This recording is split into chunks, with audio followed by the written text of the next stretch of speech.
I just got back from CP Plus 2019, where I got to do the one thing I've wanted to do since its announcement, and that is hold the Panasonic S1. Now the S1 shares a lot in common with the Leica SL. Big body, chunky, high quality build, fast focus, and a great EVF. Well, this is supposed to be a really good EVF, so I better look at it properly.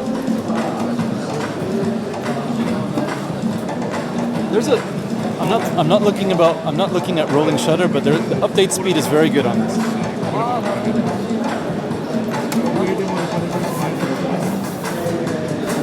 And when you put focus peaking on, you can see pixels, but otherwise, let's take a look at the ports. Microphone and headphone, a decent quality. This is actually quite thin compared to the Leica one, and the sealing here is a little bit thin as well as bendable compared to the Leica one, but it fits in solidly. Much nicer than the Fujifilm for sure, and way better than the Sony. USB-C, full-size HDMI port. And as you can see, there's water channels around. Maybe you can see. There's water channels so that if water does get in, it's going to hopefully stop the pressure of the flap here. So that's a nice touch. A number of things that it does are actually better than the Leica SL, and I'd really like to go through them as quick as possible. Firstly, it holds better than the Leica SL, and that is because it actually has soft-sided edges, whereas the Leica SL has a lot of hard right angles. Now the SL holds really well in the hand because you could prop it up with 2 fingers or even a single finger without the camera dropping. The Leica SL's and the Panasonic S1's grip is perpendicular to the body. This allows you to hold the camera like this, dangling off 2 fingers. You can't do that with many cameras on the market anymore. This supplies an added layer of protection. That is, you don't have to grip the camera like this the entire time. You can just dangle it, as well as just putting the thumb on the back, and you have a very solid and reliable hold on the camera. Another thing I really liked about the Panasonic S1 is that its thumb pad, which selects focus around anywhere on the screen, is that it is decoupled from the AF on switch. Now the AF on switch has always been important to me when I used my Nikon, when I used Canons, even now when I use a Fujifilm X-H1, and I think that's a horrible design. The thing that really works about the thumb pad on the Panasonic S1 is that it's flat, it sticks out, it's in its own niche, a separate niche, and one that you can attach and work with even if you have gloves on.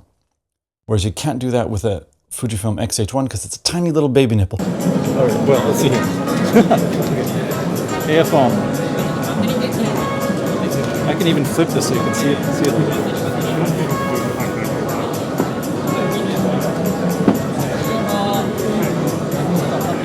A little bit of a jump, as you'll notice in DFD focus, I guess. How does it do with something close? Okay, let's go close. Far. The Leica SL's AF on functionality is coupled to the joystick. This means that when you're selecting focus with your right hand or your thumb and you press in, it will zoom in or focus on the thing that you want it to focus on. The problem is if you're wearing gloves or if you're not that careful, you can accidentally press it and focus when you meant only to move the focus joint.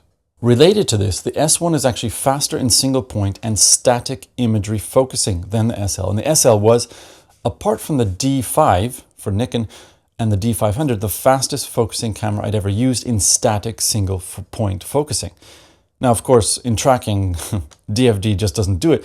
But when it comes to single point, the SL is actually bested by the S1, making the S1 possibly in static focusing as fast as the D5, which of course is amazing. Like I said, unfortunately, the AFC is as bad as the SL. When I put it into video, in fact, it's probably exactly the same. I don't see any improvements at all. That is, it will track if you're moving slowly and it will go smoothly from point to point where you want it to go. But when it finds that, it can take forever.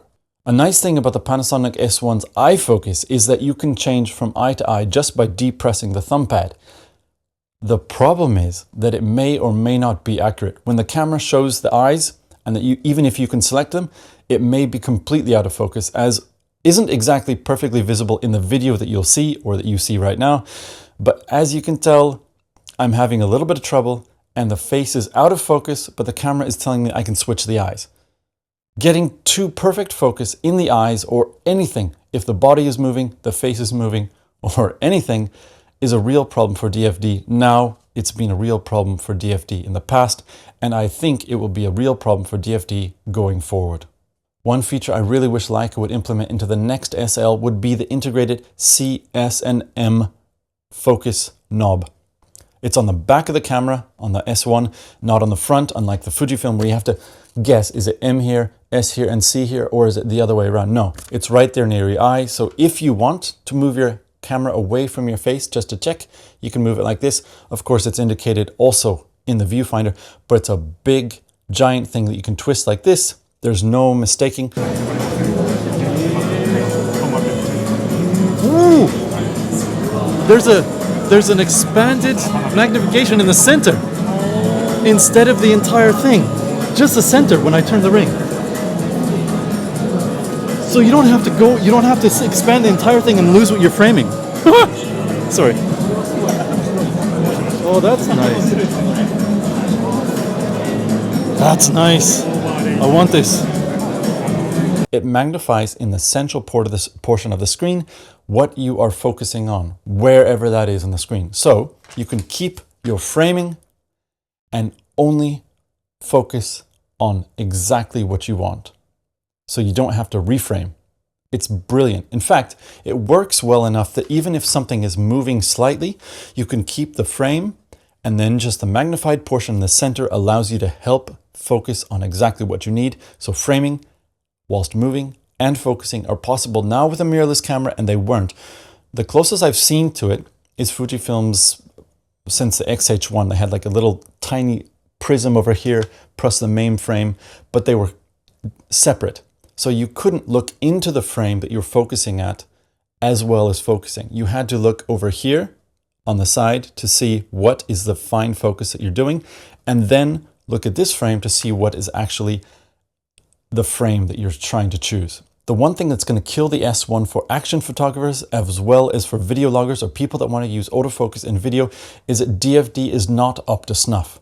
It's blindingly fast for static single point focus.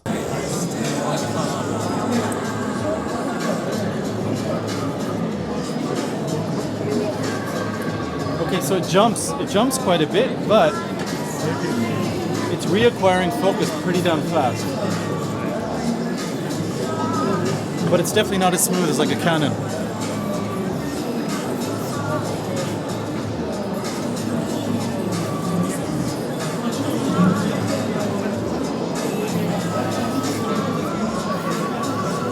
It's pretty good. Okay. Faster, in fact, than anything I've used besides the Nikon D5 and D500. In the mirrorless world, the SL was as fast as I'd used for static and single point until I had tried the S1. The S1 is, I would reckon, in the scene that I did where I put my hand about this far forward from my face and then focused on the wall, which is about 15 meters away. It went there, there, there, there, almost immediately. Probably you're looking at a 0.1 second or possibly even less to go from the hand to 15 meters away and then back. And my hand doesn't have a lot of features in it. It's not a machine or working man's hand, it's a metrosexual's hand. And the wall did have a flower pattern, so that was easier to focus on. Let's just see it. I just want to check it, compare it with the Leica just very quickly. I got too close to the camera, didn't I, Genki?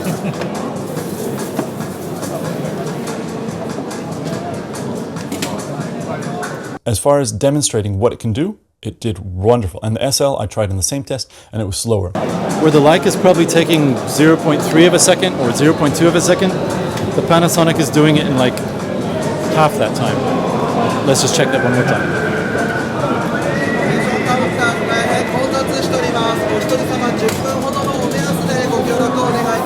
And the way it jumps into focus is more like a SLR camera, where instead of a really smooth transition, it's like, and then jumps back out. It's very good. Yeah. Not a lot slower, maybe a third slower, maybe a half slower, but it was slower, and SL again was the fastest I'd ever used in the mirrorless world.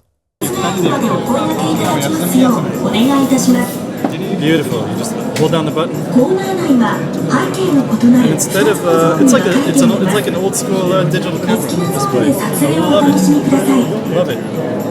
Suppose your なお、 camera. 撮影時、カメラのストラップは首にかけてご使用をお願いいたします。 White balance. また、 Oh yeah. コーナー内ではご自分のカメラでの撮影やメモリーカードを差し替えての撮影はご遠慮ください。 Right there. 終了1分間になりましたらお声掛けさせていただきます。お時間まで。 I'm looking forward to seeing what Panasonic do with it, and I hope I get my hands on it a little bit more at some shop or something like that. But I don't think it's going to be exactly what we all want it to be, and that is the PDAF mirrorless killer. I'll see you next time.